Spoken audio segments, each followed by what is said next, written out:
Hi, thanks for watching.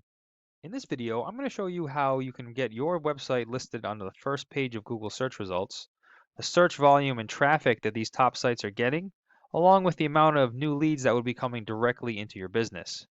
Now, to demonstrate all this, I've done a quick search here, and I've just taken the websites of the top companies as well as your own, and then I put them into this tool that I use, and it shows me all the information that Google finds when it crawls your website that it uses to determine your position in the search results, and then rates its strength and trust on a scale of 1 to 100. So you can see just briefly by looking at some of these numbers why these websites are ranking at the top of the list far above yours. But let me go into a little bit further detail on what these numbers mean and how you can improve them. So when Google is looking to determine how to rank a website in the search results, it uses two factors. The first is what's called the authority or trust that it has in your site, which is basically just a popularity contest. Now, this authority is gained when other domains or websites refer back to yours by creating a link, and then they act as an endorsement that Google uses to build that trust because others are vouching for you. So to give a quick example, if the local news station did an article on their website, and in that article there was a link that the reader could click and it would bring them to your website, that would be considered one backlink from one referring domain. Now there's a lot of different types of websites out there that you can link back to, any kind of blog or posting sites, some press releases, maybe any kind of companies or distributors that you work with. However, one very important, powerful type is what's called a citation.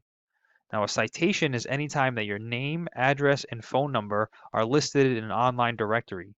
Those include Yelp, Yellow Pages, Better Business Bureau. These directories are usually all free. It just takes some time to find them, register your business, and then input it exactly as it's shown in Google. Now, you can see why Google has placed these higher up in the ranking because of the amount of authority that they have and the number of websites that they have referring back to them with these links. But there's just one thing to keep in mind is it's not just a matter of the quantity of these websites or these referring domains, it's also the quality. So some websites are more spammy than others, so we need to be going after ones that are highly authoritative and trustworthy in the eyes of Google, and therefore that creating that link will transfer some of that trust back to you. And they also have to be relative to your service area, to your service industry. We can't just have any website linking back to yours. Now, the second factor for ranking your website is the content on your page. Now, if we take a look in here, these are all the keywords and phrases that are being typed into Google search that are being found on your page, as well as the volume, the number of times per month they're being searched. So this is where we do some research to make sure we're finding all the highest volume keywords relative to the services that you offer and the areas you offer it in, and make sure that those are being included on your page and found by Google when people are searching. So for instance, Seattle garage doors in Seattle. I mean, there's a whole lot of search volume here. We're talking, well over close to 2,000 searches per month just off garage door Seattle. But let's just take this one. If you were ranked on the first page of Google for this, you're in 19th position. So that's going to put you either the bottom of the second or the top of the third page. If you were on page one, not 600 people would be seeing your website whenever they search Seattle garage doors. Now, we're usually very conservative, and Google Analytics estimates 10% of total search volume will be converted into a lead for your business. Now, I don't know what the conversion rate is or the close rate is for your business or people that contact you and then actually become a customer, but let's just say only a third of those actually become customers. You're looking at a potential 20 jobs per month just off of this one keyword phrase because your website is ranked. And then we can repeat that same process for all the highest volume keywords in all the areas and all the services that you want to be found for. What I can say though is by looking at this, there is a lot of competition apparently in Seattle for garage doors. KD is what's called the keyword difficulty. That's a scale of 1 to 100 on how hard it is for you to rank your website for that particular word because that's how many other people are going for it. So normally in a local area, when something has a specific location, it's usually anywhere from 0 to 10. You can see like garage gate, that's a very broad word. Anybody can be searching that from anywhere across the country. So it's a keyword difficulty of 60. A lot of people are searching that word. Now, anything over 10 to 20 gets into the range of a national ranking keyword, and that's what we have here in Seattle. Also, you can see what's called the cost per click, which is the amount of money people are willing to pay for one click to an ad, usually a Google ad that you'll see at the top of the screen. So, I mean, we're talking anywhere $15 to $30 for each click, and they're probably getting hundreds of clicks per month, spending thousands on pay-per-click advertising.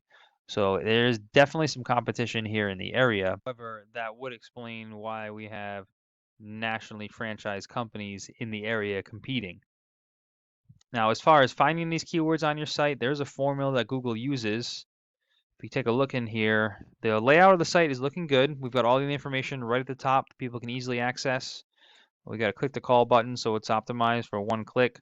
What I would suggest though is it's pretty beneficial to have some kind of form or a call to action at the top of the screen in case they don't want to call you directly and they want some more information.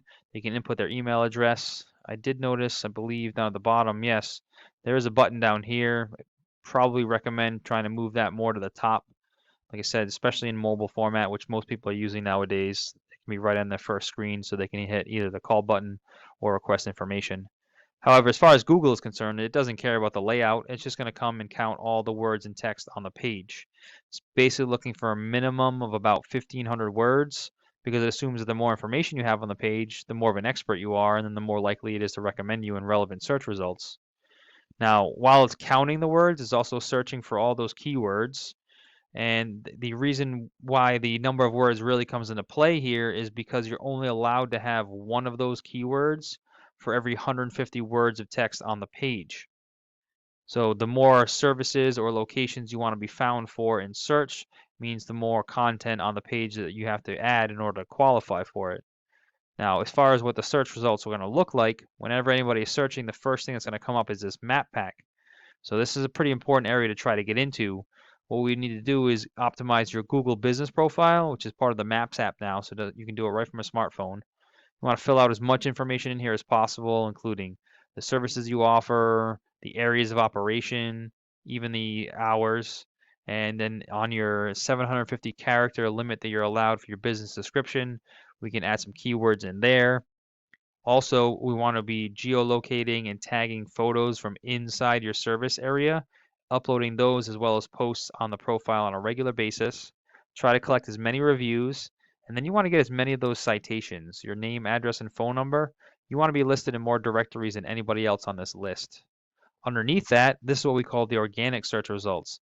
And this is where the more authority or trust that Google has in your site, the higher up on the list you're going to rank. So this is where getting more of those links or referrals from other websites will help you climb and outrank the competition.